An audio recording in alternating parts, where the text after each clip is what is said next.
என் பேர் வந்து ரமேஷ்னு பேர். நான் புத்தூர்லேருந்து வரேன் இங்கே பக்கத்தில். தீபாவளி டயத்தில் ஒரு வாமிட்டிங் மாதிரி வந்தது.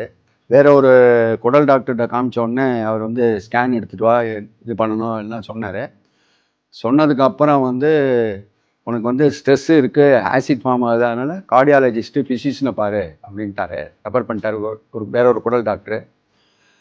அப்போ வந்து வெறும் அந்த ஃபிசிஷியன் கார்டியாலஜிஸ்ட் பார்த்தோன்னே ஒரு மெடிசின்ஸ் கொடுத்துருந்தாங்க. அதை சாப்பிட்டோன்னா கொஞ்சம் நார்மல் ஆகிடுச்சு. பட் அவர் வந்து ரிவ்யூவான்னு எதுவுமே எனக்கு இன்ஃபர்மேஷன் கொடுக்கவே இல்லை அந்த டாக்டர். திரும்பி அகைன் அந்த 2 இயர்ஸ் கழித்து திரும்பி அதே ப்ராப்ளம் அக்கறாச்சு. அக்கறானோடனே திரும்பி என்ன பண்ணேன், அதே டாக்டர்கிட்ட அந்த ஃபைலெல்லாம் எடுத்துன்னு போனோடனே ஈ சேட் ஏன் 2 வருஷமாக வரல அப்படின்னு சொல்லி இப்போ சத்தம் போட்டார். அதுக்கப்புறம் ஜிஹெச்சில் ஒரு தெரிஞ்ச ஒரு சூப்பரண்டன்ட் லெவலில் பிரின்ஸ்பால் ஒருத்தர் இருந்தார், நர்சிங் பிரின்ஸ்பால். அவர் சொன்னார், ஏன் கவலைப்படுறீங்க, நான் பார்த்து சொல்கிறேன் உங்களுக்கு அப்படின்னு சொல்லிவிட்டு இவரை மிஸ் விஜயானந்த் சாரை பேரை சொன்னார். இவர் உடனே பார்த்துட்டு எண்டோஸ்கோப்பி பண்ணார். பண்ணிவிட்டு இது சர்ஜரி பண்ணி தான் ஆகணும், ஆனால் நீங்கள் பயப்படுற மாதிரிலாம் இல்லை அப்படி. நான் ஓப்பனாக கேட்டேன், என்ன சார் கேன்சரானு கேட்டேன்.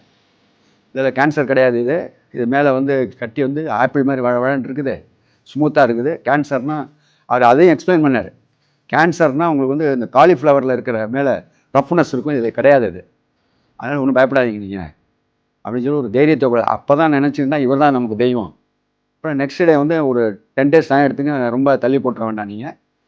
அப்போ எண்டோஸ்கோப்பி பண்ணிவிட்டு அந்த பக்கத்தில் இருந்த சிஸ்டர் என்ன பண்ணாங்க, அந்த பயாப்சி பண்ணுறதை எடுத்துட்டாங்க. அந்த சிஸ்டர் கேட்குறாங்க, ஏன் சார் பயாப்சி எடுத்துட்டீங்களேண்ணா. இல்லை, பயாப்சி தேவையில்லை, பயாப்சி எடுத்தால் ப்ளீடிங் ஆகிடும், இம்மீடியட் சர்ஜரி பண்ணணும். ஏன்னா அவர் வந்து உடனே பண்ணணுன்ட்டார் இன்னொரு டாக்டர். இவர் அதெல்லாம் பண்ண வேண்டியதில் ஒரு 15 days டைம் எடுத்துங்க, நீங்கள் சிஎஸ்ஐ வேணாலும் வந்து பண்ணிங்க பக்கத்தில் இருக்குனாக்கா, இல்லை இங்கே வரணும் வாங்கினு. அப்புறம் சிஎஸ்ஐயில் ஒரு டேட் ஃபிக்ஸ் பண்ணி கொடுத்தாரு. அங்கே போய் பண்ணினேன். 2022 December 4th பார்த்தா. அப்புறம் அந்த கட்டிய டெஸ்ட்டுக்கெலாம் அனுப்பிச்சாங்க. ஒன்றும் ப்ராப்ளம் இல்லை, பட் இதுவே அந்த டேப்லெட் மட்டும் எடுத்துங்க போதும் அப்படின்னு சொல்லிட்டு டேப்லெட் கொடுத்துட்ருக்காரு. இப்போ லாஸ்ட் மந்த்து கூட ஸ்கேன்லாம் எடுத்து பார்த்துட்டு எண்டோஸ்கோப்பி பண்ணி பார்த்துட்டாரு. இந்த ப்ராப்ளம் இல்லை, உங்களுக்கு பயப்பட வேணாம். அவரோட அப்ரோச் வந்து ரியலி வெரி குட். இப்போ என்னோடய சிஸ்டர்ஸ் எல்லாருமே மெட்ராஸு பாம்பேலேருந்து இருக்காங்க. வரும்போதெல்லாம் இவர் வந்து செக் பண்ணிட்டு போக சொல்லிடுவேன் ஏதாவது ப்ராப்ளம். இன்னொரு சிஸ்டருக்கும் வந்து வயிற்றில் கொஞ்சம் ப்ராப்ளம் இருந்தது. அதையும் இவர் வந்து கொலோனோஸ்கோப்பிலாம் பண்ணிவிட்டு ரிமூவ் அந்த வார்ட்லாம் இருக்குங்க, அதெல்லாம் ரிமூவ் பண்ணிவிட்டு இங்கேயே சர்ஜரி பண்ணார். அவர் பண்ணிவிட்டு நெக்ஸ்ட் டே அனுப்பிச்சிட்டாரு. ஸோ அதனால் எனக்கு வந்து வயிறு டாக்டர் அப்படின்னா ஃபேமிலி டாக்டர் இவர் தான், வேறு யாரும் கிடையாது.